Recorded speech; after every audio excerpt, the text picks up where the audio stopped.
മുഖ്യമന്ത്രി അവതരിപ്പിച്ച നവകേരള നയരേഖയിലെ നിർദ്ദേശങ്ങളിൽ LDF കൂട്ടായി ചർച്ച ചെയ്ത ശേഷമേ അന്തിമ തീരുമാനമെടുക്കൂവെന്ന് CPI നേതാവും രാജ്യസഭാ MP-യുമായ P. സന്തോഷ് കുമാർ. LDF-ലെ ധാരണ പ്രകാരമേ സർക്കാരിന് മുന്നോട്ടു പോകാൻ സാധിക്കൂ. അടിസ്ഥാനപരമായ കാര്യങ്ങളിൽ നിന്ന് വ്യതിചലിച്ചുള്ള തീരുമാനമുണ്ടാകില്ലെന്നാണ് താൻ പ്രതീക്ഷിക്കുന്നതെന്നും P. സന്തോഷ് കുമാർ പറഞ്ഞു. നവകേരളം എന്ന് പറയുന്ന ഒരാശയം കമ്മ്യൂണിസ്റ്റ് പാർട്ടി മുന്നോട്ട് വെച്ച ഒരാശയമാണ്. സാമ്പത്തിക പ്രതിസന്ധി ഗുരുതരമായിരിക്കുന്ന ഒരു സാഹചര്യം, കേന്ദ്രം സഹായിക്കാത്ത സാഹചര്യത്തിൽ നമ്മൾ പുതിയ വഴികൾ തേടണം.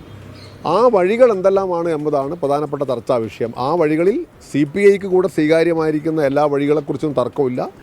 LDF കൂട്ടായി ചർച്ച ചെയ്തിട്ടാണ് കാര്യങ്ങളിൽ ആത്യന്തികമായ തീരുമാനമെടുക്കുക. നമുക്ക് കൂടുതൽ പണം കൊടുക്കാൻ ശേഷിയുള്ള, നികുതി കൊടുക്കാൻ ശേഷിയുള്ള വിഭാഗങ്ങൾ നികുതി എടുത്തേ വെക്കും, തർക്കമില്ല. ആ ഭാഗങ്ങളുണ്ട് നമ്മൾ പരിശോധിക്കണം. പക്ഷേ അടിസ്ഥാനപരമായ ചില കാര്യങ്ങളിൽ നിന്ന് വ്യതിചലിച്ചുകൊണ്ടുള്ള കാര്യങ്ങൾ ഉണ്ടാവില്ലെന്നാണ് ഞാൻ പ്രതീക്ഷിക്കുന്നത്.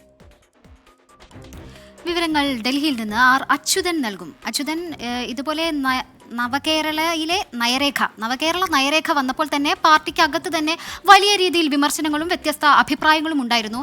അപ്പോൾ ഇനി കൂട്ടായ ചർച്ചയ്ക്ക് ശേഷം മാത്രമേ അന്തിമ തീരുമാനം എടുക്കൂ എന്നാണ് ഇപ്പോൾ CPI നേതാവ് പറയുന്നത്. അതായത് CPIക്കും ഈ കാര്യത്തിൽ വലിയ എതിർപ്പുണ്ടെന്നാണ് മനസ്സിലാക്കാൻ സാധിക്കുന്നത്. എന്തൊക്കെ കാര്യങ്ങളാണ് അദ്ദേഹം പറഞ്ഞത്? ശ്രീജിത, CPM സംസ്ഥാന സമ്മേളനത്തിലെ നവകേരള നയരേഖയിലെ തീരുമാനങ്ങൾ അത് ഏകപക്ഷീയമായി ആ തീരുമാനങ്ങൾ നടപ്പിലാക്കാൻ കഴിയില്ല എന്നതിന്റെ ചില സൂചനകളാണ് CPI MP സന്തോഷ് കുമാറിന്റെ പ്രതികരണത്തിൽ നിന്ന് നമുക്ക് മനസ്സിലാക്കാൻ കഴിയുന്നത്. കാരണം അദ്ദേഹം അത് പറയുന്നുണ്ട്, കേന്ദ്രം സഹായിച്ച സാഹചര്യത്തിൽ പുതിയ വഴികൾ തേടേണ്ടതുണ്ട്. പക്ഷേ ആ വഴികൾ എന്ന് പറയുമ്പോൾ അത് CPIക്ക് കൂടി സ്വീകാര്യമായ വഴികളാണെങ്കിൽ അതിൽ തർക്കമില്ല എന്നാണ് അദ്ദേഹം പറയുന്നത്. അല്ലെങ്കിൽ മറിച്ചാണെങ്കിൽ അതിൽ തർക്കം മുതലെടുക്കും എന്നതിന്റെ സൂചനകൾ കൂടിയാണ്. മറ്റൊന്ന്, LDF-ലെ ധാരണ പ്രകാരമേ LDF സർക്കാരിന് മുന്നോട്ട് പോകാൻ സാധിക്കൂ. കൂട്ടായി ചർച്ച ചെയ്തിട്ടാണ് ആത്യന്തികമായി തീരുമാനമെടുക്കുക എന്നുകൂടി അദ്ദേഹം പറയുന്നുണ്ട്.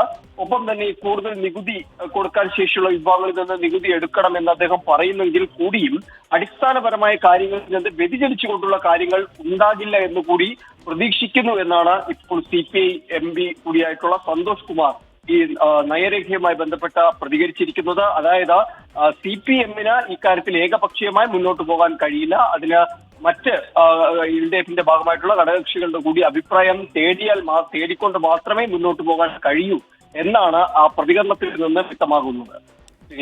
ശരി, അച്യുതനാണ് ഡൽഹിയിൽ നിന്ന് വിശദാംശങ്ങൾ നൽകിയത്.